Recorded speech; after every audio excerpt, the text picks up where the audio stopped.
if I were the CEO and looking at the score you have made, I would easily, without any hesitation, I would hire you because you have demonstrated your ability to work with complexity. This was not a financial exercise, right? Just think of it, how many forces were really working together. You need to think of the customers, you need to think of the quality of the products, then competitors, then some mishaps happening in the market, and you are all the time looking at your profitability, market share, customer satisfaction. How many variables were there? Again, this is not a real situation, but very close to the near real situation. And you tasted it.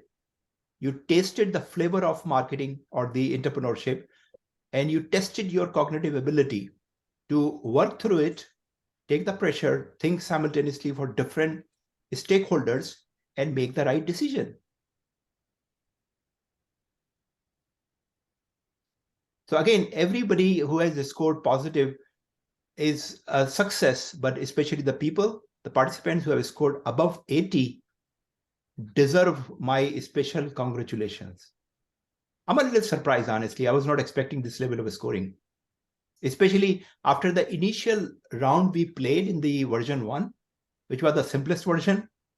And the people were getting disappointed with no progress at all. And I thought that, look, maybe few people will try more and then everybody would surrender. And my idea of developing the talent through the simulation would completely flop because nobody would really touch any other simulations. And then, of course, with some initial challenges, it started to build up. So realize one more thing. What you could learn in a team environment is not possible in a single play. So I'm trying to compare it with the real life situations, that when you are part of a team, it's a human nature that we come with the best of ourselves in a team environment. Alone, we are comfortable to do something and not to do something. But when it is team, the way our mind, our brain works, it brings best out of us. And that is what has happened. So again, I'm saying that you played individually, but looking at other people who are also playing the same game, it becomes competitive. And I could see that there is a change in the behavior. Some people were scoring lower and then score higher, and then you can see change in their confidence level. And with this competitiveness, we achieved the highest score. I think we achieved the highest score. I'll show you another document where they have tried to provide some average performance of the participants of this simulation. And clearly, this group has performed far better than that average. So of course, let me make one very important point to all of you, which I'm trying to convey. This is one of my message. I try to convey repetitively with different ways and means. But I think this is, again, another opportunity to convey that message to you. So the difference in the group profile of this gathering, you are all practicing managers or executives or professionals. And you have on the average 10, 15, maybe more working experience in a business environment. You might have not worked in marketing, but you understand marketing. Being in finance department, you understand how the contributions from marketing, sales, supply chain, research contribute towards the total overall performance of the business. So you already have a lot of knowledge and background and a deep level of understanding how businesses work, right? Not at the junior level. All of you are at least at the mid level, and many of you are at the senior level. Compared to this, we have the benchmark or the reference group of students, MBA students, let's say. And those are young, bright, intelligent people. And usually simulation is not played or used in ordinary colleges. These simulations we are playing, these are only available in high level of institutions. Ivy League, mainly. Ivy League and other prestigious institution in Europe and other places. And only a certain class is able to reach to those classrooms. So yes, they are young people, they don't have much experience, but they are very bright. They are very intelligent. They have a lot of energy and ideas and innovation and creativity. And then we have this group. So you guys have performed much better than those bright young MBA students. Why? Because if you ask anyone their opinion, they will say, yeah, they have experience, but they are mature. They are almost gone, or maybe they have run out of their ideas, and they would probably prefer to the younger, energetic Ivy League students than this group. And as I said, that based on what I could tell you, based on my judgment, my experience, my background of working with thousands of professionals, I would not take any further thinking to hire you as CFOs because you have demonstrated your ability. So my message is that you, generally speaking, if I could talk to one of you as a persona of this group, so I would say that you are undermining your talent. You are underestimating your talent. You may be sitting in a controller or finance manager or some similar positions, but you have a mind of a C-level executive. You can think like that. You can act like that. So the challenge and dilemma for us as a group is that we have an inner talent. And inner talent only comes when we got some opportunity. Usually in your work environment, you don't get these type of assignments, right? Nobody would ask you to really do the customer segment optimization or play with the satisfaction level of the customers or loyalty. You don't get these type of assignments, right? So your brain is not tested about these abilities. Here we have tested. We came into a more learning and development environment, and we challenge ourselves to really try these things, and results are phenomenal. So usually you don't get an opportunity to demonstrate these talent, but here you have demonstrated very well. Now, in real world, it doesn't happen that you apply for a job and they would say that you have to do certain tests. They are doing tests. But look, reality is that even today, for the senior executive positions, the way they make a hiring decision is majority, in most of the time, is based on 1 hour conversation with the final decision maker. 1 hour conversation with the final decision maker. There they make the decision whether to extend hiring offer or not. And before that, you might have done several tests and met several people, but the ultimate decision is being made with one person. And what that person could do in 1 hour, they would, of course, they are meeting you. So your communication, your personality, your body language, your ideas, your questions, all these things are basically an external layer of yourself, right? It's not internal reflection of your talent. It's only an outer layer which you could demonstrate to that decision maker in the last 1 hour of your hiring assessment. And if that outer layer comes very well, they will hire you.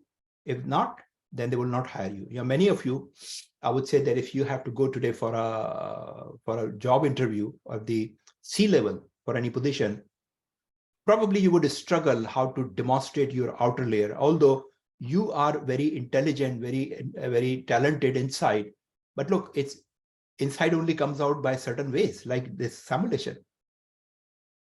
Or you work with someone for longer period of time, for a few days together, or you travel together, or you talk in an informal environment. There are ways and means where you could explore the internal talent of a person, but usually we make hiring decision based on 1 hour assessment in a very formal environment.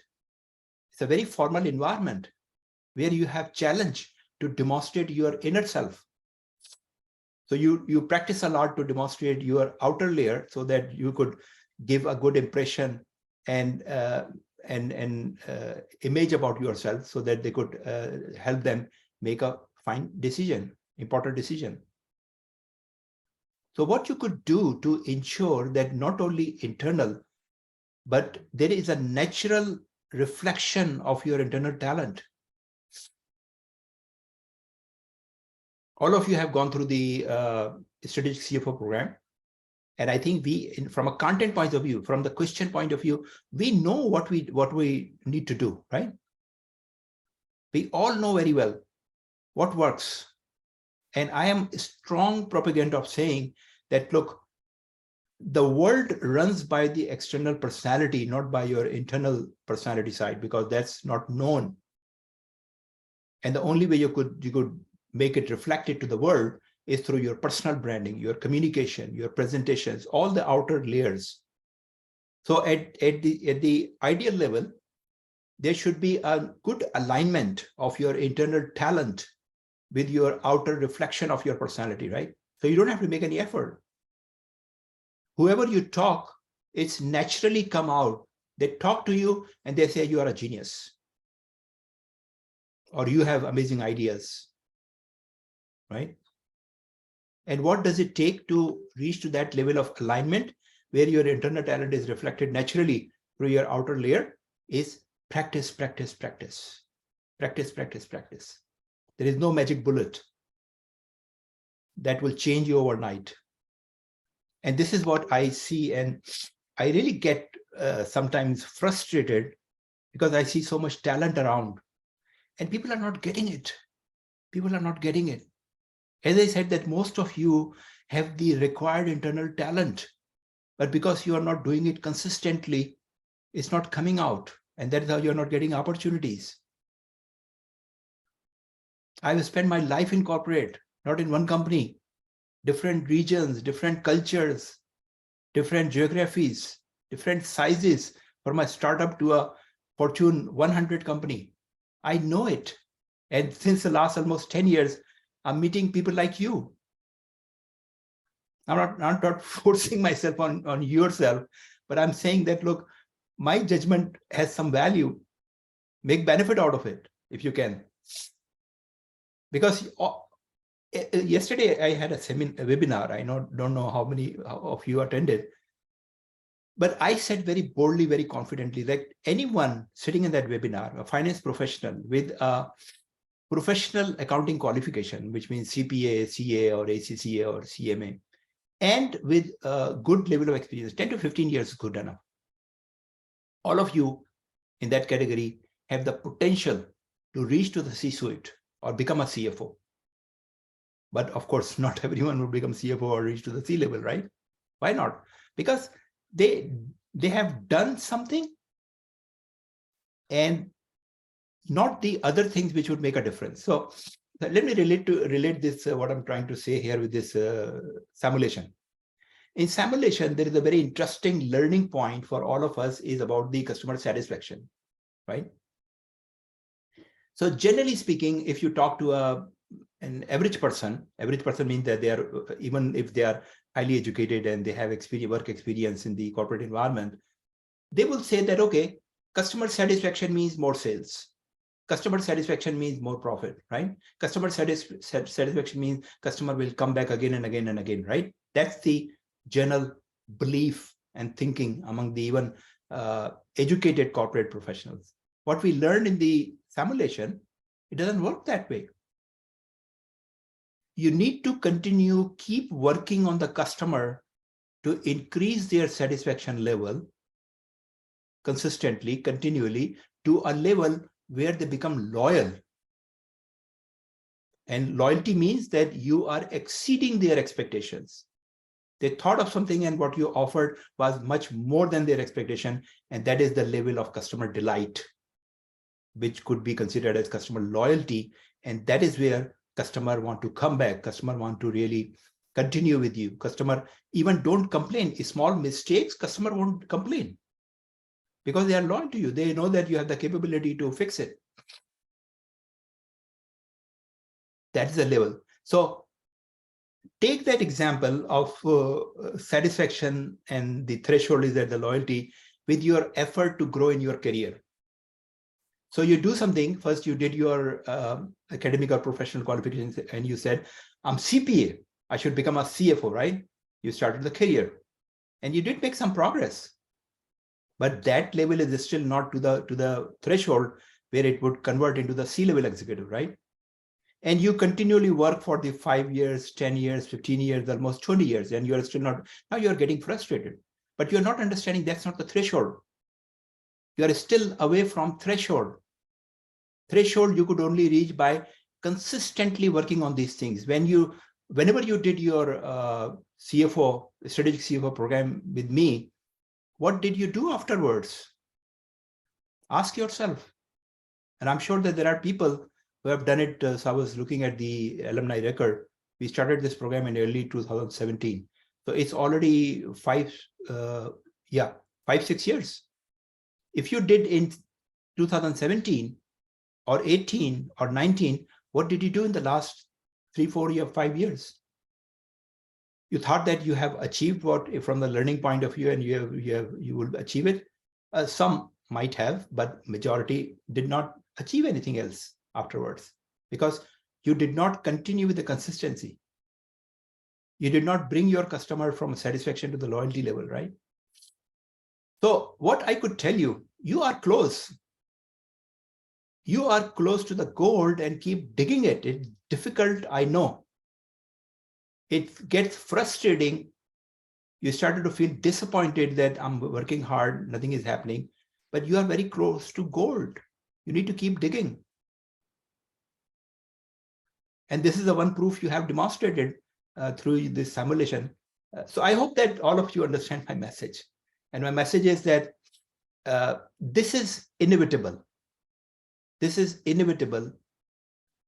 Times have gone when we could, let me take a few more minutes just to make my point, and we'll revert to the simulation then. The biggest flaw in the traditional educational system is that it tries to prepare a child or a young person for the life success only at the front end.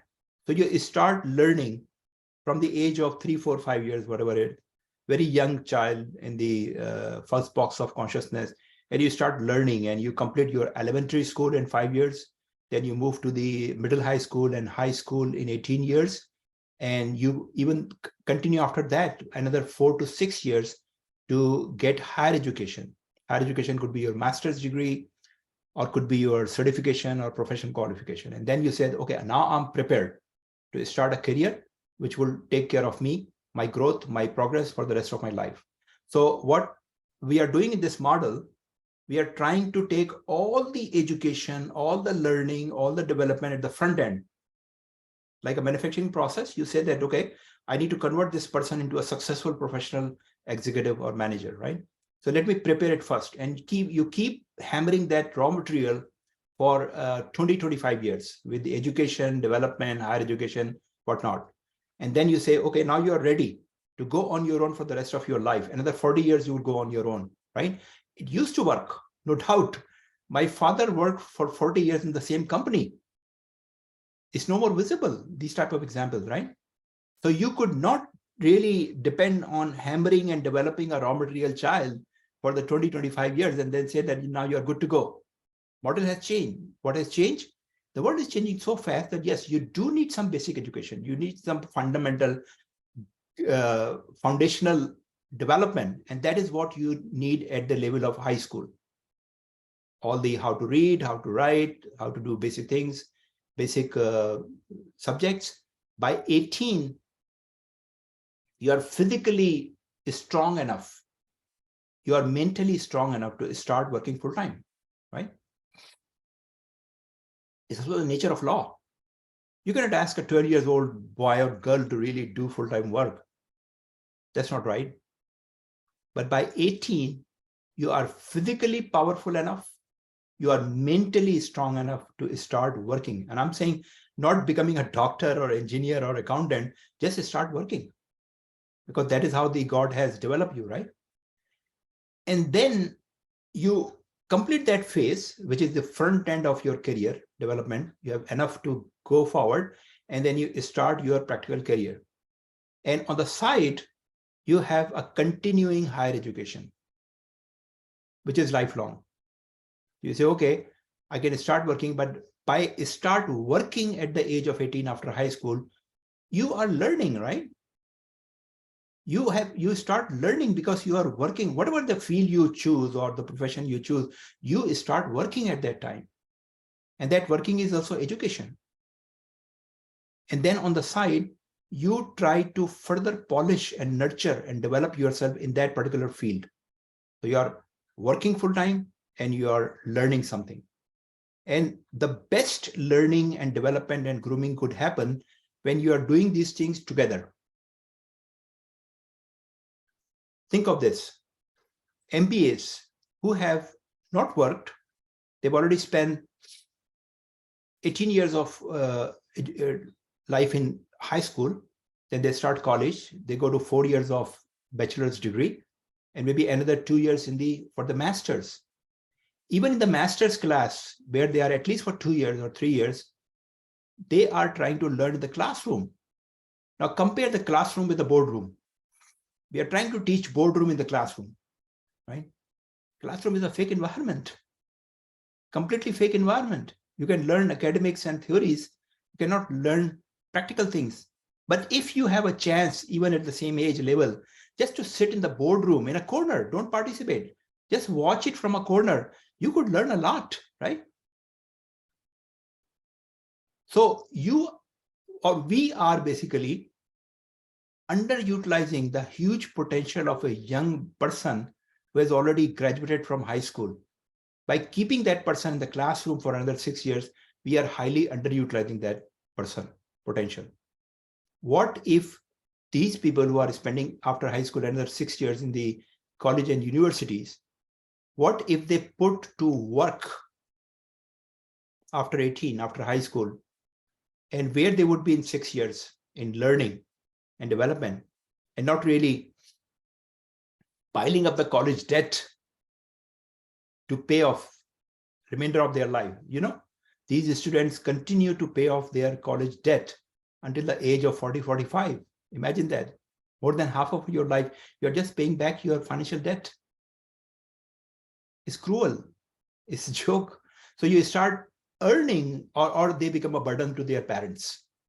I see all the time parents really opening up their retirement account, selling their property, doing every and anything possible to send their kids to the best colleges and schools. And what happened to the colleges and schools, probably, if you have a close watch. It's not a full utilization of that youth.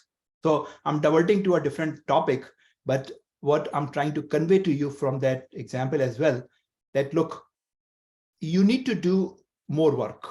That's a hard reality. The only easy day was yesterday. And if you are working full-time for economic reasons, you are blessed. Consider yourself a blessed person because you have at least enough means and ways to feed your family and feed yourself. But then you have to go a long way. Life expectancy is increasing. Even if you retire at 60, 65, you have another 25 years to live your life, enjoy your life. What will you doing at that time? We don't think of that, right? So it's a continuing journey. And quality of life is getting better. People are working longer and longer. So it's not really about working. You should really enjoy the life as well, even when you are 70 and 80.